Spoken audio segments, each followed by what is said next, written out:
Welcome to Lighten Up and Level Up. I am your host today. I'm Linda Braun, and I'm here with two other beautiful women. Hello, Michelle Dial. Hello, Linda. So good to hear you again. Yes, and Blanca Cajardo. Hello. Hello. It's nice to be here with you, ladies. So we have another topic today that is powerful, and it kind of comes from last week's topic. It's keeping the ball rolling. It's in the same idea of powerful things. So before we get into it, though, Michelle is going to bring us another invocation. So thank you. All right. So it's Michelle again, and let's just feel the earth beneath our feet. And I want to this time call in our guidance. Again, whoever that is for you. I know for Linda, Blanca, and I, we think of Source as the divine power of all.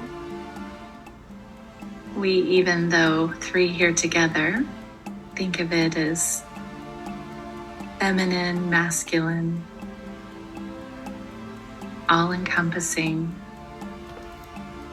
We bring in our guides, Saint Michael, Our Lady of Guadalupe,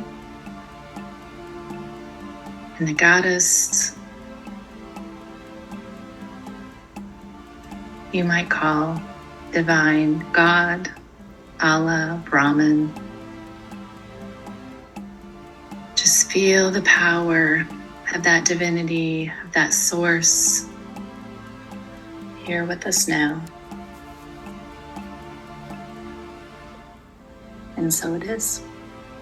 And so it is. Thank you, Michelle. Thank you. Feel those guides. So our next topic, I believe, Blanca has for us. Yes, I do. So I'm going to read this comment from Nora. And she says, I am a single parent who has raised my daughter on my own since she was a baby, co-parenting with her dad. I've faced depression, grief, and the challenge of losing relationships, often feeling alone without support.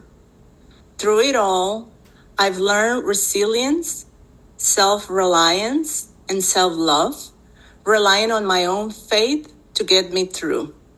My daughter's well-being has been my anchor, driving me forward even in the darkest times. I am spiritual and have used faith, spiritual practices, and therapy over the last 2 years to keep my mind clear. And she has a question for us. What do you use to keep yourselves going during a difficult experience in your life? What kind of practices do you carry with you? A great question. Wow, so many tools. My go-to, personally, is always meditation, though. Agree. I agree. It is the first and foremost of everything that keeps my mind clear so I can stay present and then bring in other tools. Which I'm sure we have. Yeah, no, we all have a lot. You're right. And I was thinking too, I know a lot of people equate right after meditation, might have a devotion practice too, where they have a devotion to whatever, like I was saying in the invocation, whatever they call God or source or whatever their strength of spirit comes from. So yeah, I agree though, meditation is that anchor for me as well. Yeah, I will suggest journaling. That is a big one for me. Writing helps me keep focus on what I want or what just flows through me. And sometimes I just look back and see how I was feeling on a certain day, and then I can see how much, has happened. And at other times, it's just a release. It's like a big release of emotions, when you don't want to share with anybody, but you're just sharing with yourself. So writing, it is a good tool that I. Do you find when you write, it's kind of coming almost automatically? Like do you start with a topic, or do you just have a blank sheet of paper and just kind of write your thoughts? Or Sometimes it's through my mind, but at times it just feels like it just starts flowing. So I try not to differentiate that. I just keep writing. Yeah. I have two different journals. I have my journal on my computer, and then I have a journal that I handwrite with. And for the longest time, I started with handwriting. But there were times that emotions would start flowing through me so fast that my hands couldn't keep up with the words. And it just turned into like scribbling, like, just scribbling. I don't read it anymore. Right. I couldn't even read what I was writing, but it was just felt so good to and then eventually that emotion would start to calm down and the words would start to come back. And I find that when I'm typing, my fingers will, if that emotion or if those emotions start to come through and it's too overwhelming, then I just let my fingers, tap all of the keys. Blah, blah, blah, blah, blah, blah.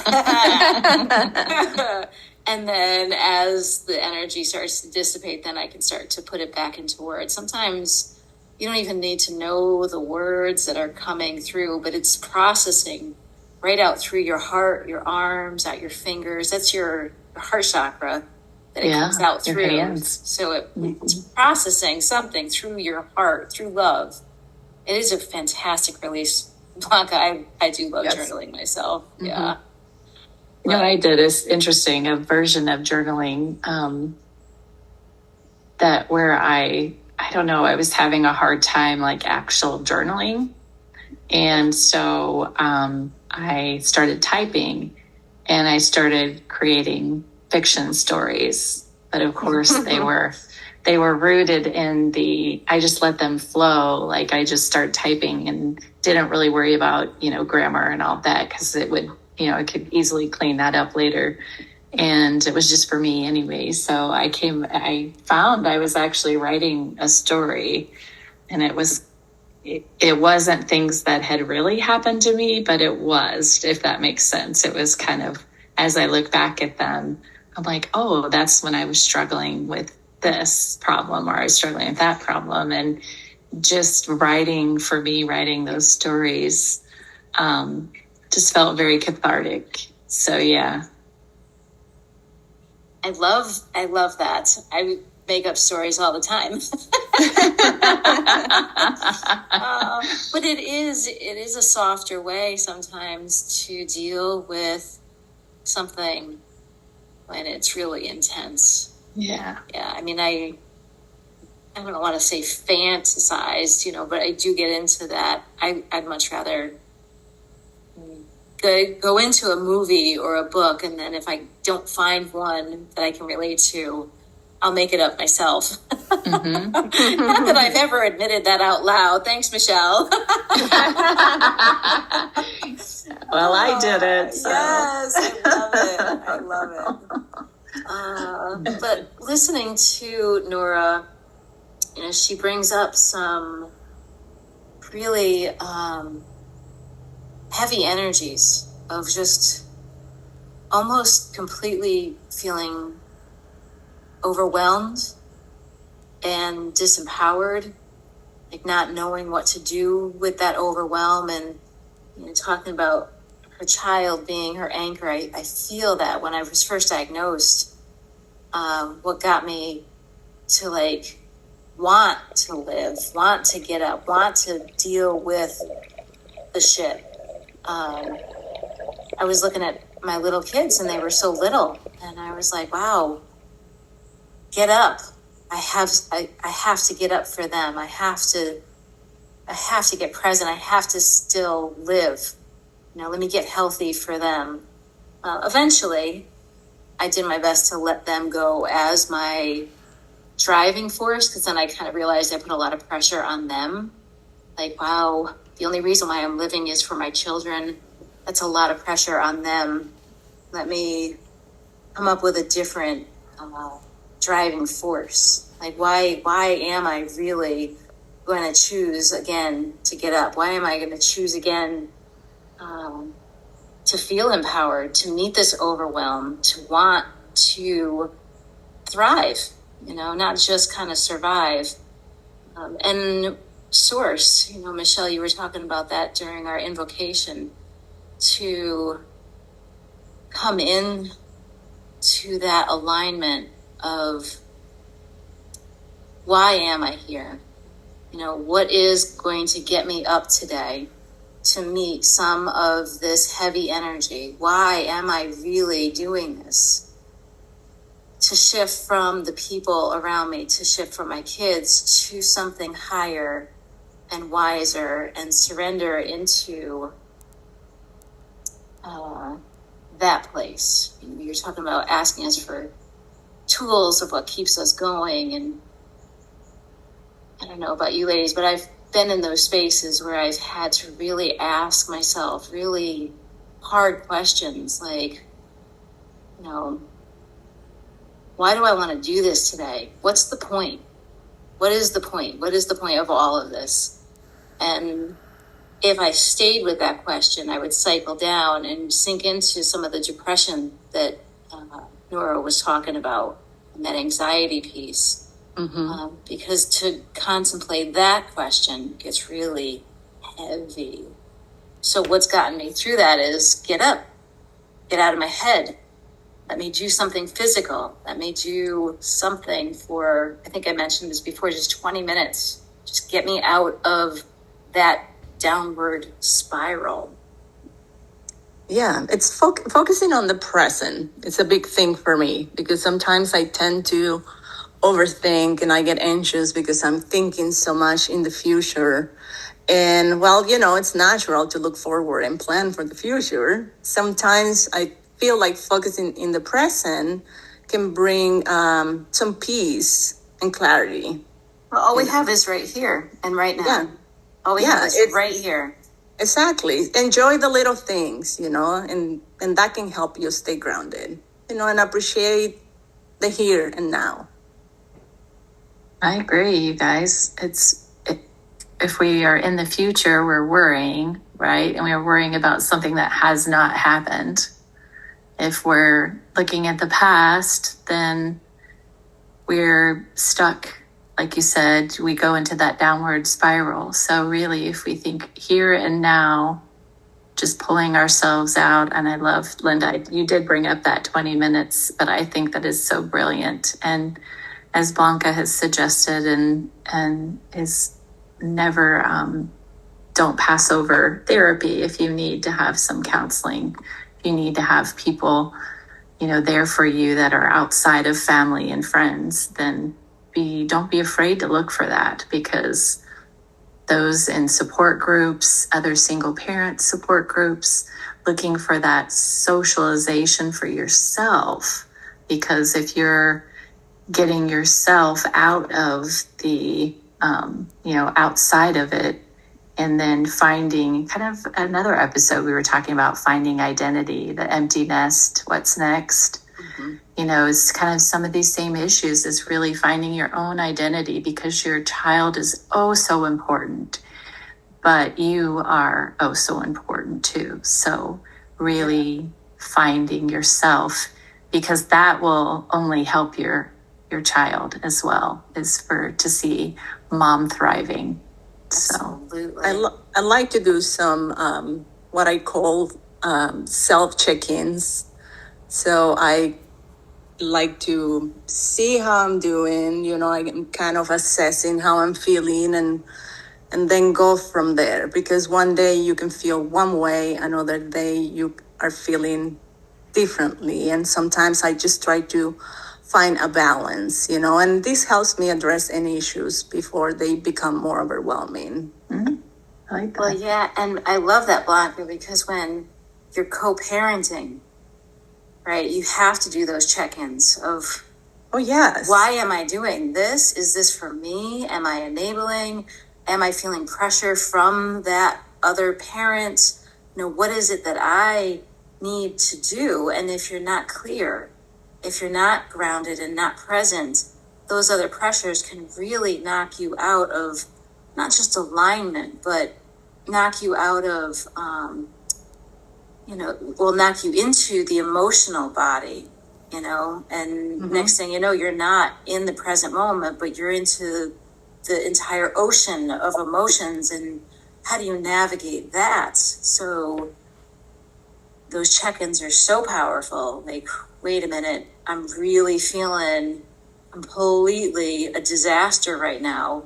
Am I feeling, where's this pressure coming from? Is this how I am parenting, or am I feeling the pressure from someone else to do something else? And, when you're in the emotional state, it's so hard to get out of that and back into the presence of, what am I doing? But I'll tell you one question that does help me. Yes, there is that question of, is this mine or is it yours? But once I flip myself into, okay, how can I be part of the solution here?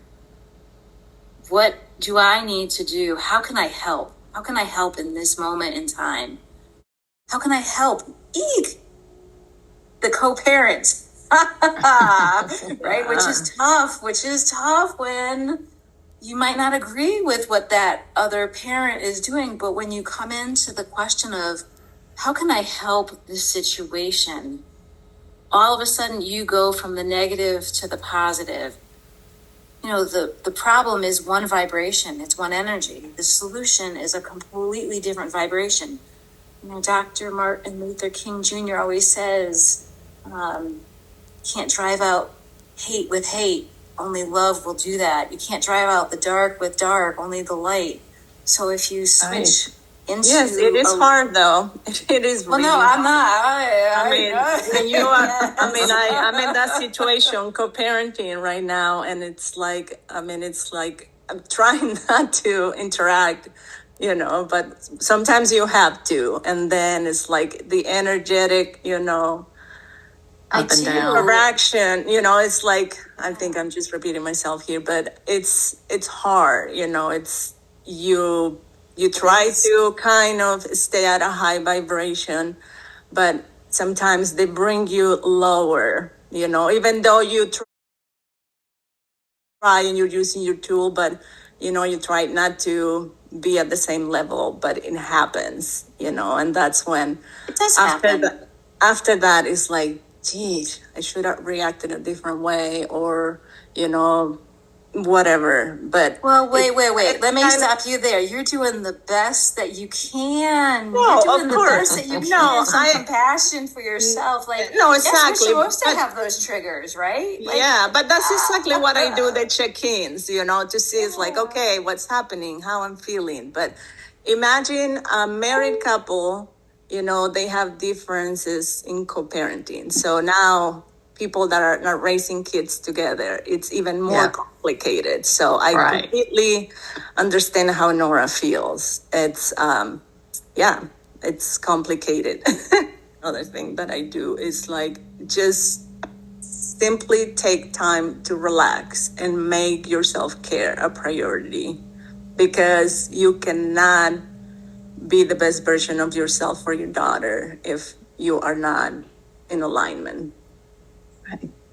And you don't have to spend money to do that. Self-care can be a little bit of time alone, a little bit of time, just a lot of time, really, over the course of several days. You really have to just niche out that time for yourself. You really have to, and just do whatever you want, whether it's watching your favorite program or taking a walk, or if you meditating, just making that time for yourself, taking care of yourself. As I said earlier, it's like, you're the most important person in your daughter's world, and you're also, right now, you're also the most important person in your world always. Always. Right. Yes. But your daughter, it's right now, but for you, it's for always. So it's for both of you. And Blanca, you're so spot on with, it is hard. It is hard, to watch your own child have someone else telling them or teaching them something that is completely out of alignment of who you are. And how do you work with that? How do you accept that? How do you love and accept everything that's happening and stay in that high vibrational part of the situation? And, I think there's something powerful to being said to let yourself go into the trigger, to let the rage come up, to feel that low emotion and let it flow through you. I have said so many things. So a little side note, I was doing Ho'oponopono, that Hawaiian forgiveness tool. And I was getting really sarcastic with it one day because I was in a space of just pure rage. I was so angry and I was so hurt. And it wasn't, interestingly enough, it wasn't even with my ex. It was, I knew we were talking about co-parenting. It was with someone else, an acquaintance. So I was in my horse's stall and I'm mucking out the stall. And as I'm mucking out the stall, I'm getting more and more aggressive. And I'm, Ho'oponopono, you say, I'm sorry, please forgive me, thank you, I love you. And I got stuck on the I'm sorry part. And I really went into, I'm sorry. I am so sorry that I ever listened to you. I am so sorry I've ever trusted you. I am so sorry that you are in my life. I am just so sorry that I have ever met you in the first place. And then as I was letting that stream of heat come out of me, eventually I went into, I am sorry. I am sorry that I believed what you were telling me instead of believing in you. I am sorry that I didn't see your pain. I'm sorry. I'm sorry that I couldn't hear what you were saying to me. And then all of a sudden, the next part of Ho'opono came up with, I hear, I'm sorry. Oh my God, please forgive me. And I really was able to work into a higher vibration, but I had to sit there with the muck and the anger and really get it out. And I'm, the only one in the barn, thank God, because I'm literally yelling it, and I'm like talking to the horses like, yeah, you, but it is hard when you hold it in, but to have a safe space, whether it is through therapy, whether it is through journaling, whether it is through meditation, or just reaching out to a friend to say, hey, this is, I see you're doing something, this is my story. And just to start off with just acknowledging that you're overwhelmed, that there is a lot going on in your life and you could use some support. You can use someone to see you. And from here, I see you. I see this woman. I see all of us working really hard to stay in these high vibrational places. So, so Nora, thank you. Thank you for bringing your courage to acknowledge the fact that you are a single mom, that you are co-parenting, and that courage to ask us what we do to carry on. And I can only hope that we have brought you something tonight or today that you were able to hear and start to bring into your life. And I would love you to be able to stay in contact with us. We do have a Facebook page where you can drop us a note and just, even if you have a question, or just to say, hey, I'm here, I'm still co-parenting. It's been amazing. Bullshit. Or not. I know that Michelle and Blanca, we see you and we hear you. We feel you in our hearts, in our intentions as women. So, thank you. Yeah. All right. Until the next time, I am Linda Braun. I'm Blanca Gallardo. And I'm Michelle Dial. And together we are Lighten Up and Level Up. Welcome to Lighten Up and Level Up. Please note that the views and opinions expressed in this podcast are solely those of the host and do not necessarily reflect the official policy or position of any other agency, organization, employer, or company. The conversations are based on our personal experiences and perspectives, and we encourage you to listen with an open mind and form your own judgments. It's important to understand that the content provided in this podcast is for informational and entertainment purposes only. It's not intended as a substitute for professional advice, diagnosis, medical treatment, or therapy. Always seek the advice of your physician, psychologist, or other qualified health providers with any questions you may have regarding a medical or psychological condition. Never disregard professional medical advice or delay in seeking it because of something you have heard on this podcast. If you are in crisis or think you may have an emergency, call your doctor or emergency services immediately. Reliance on any information provided in this podcast is solely at your own risk. Thank you for listening, and we hope you enjoy the show.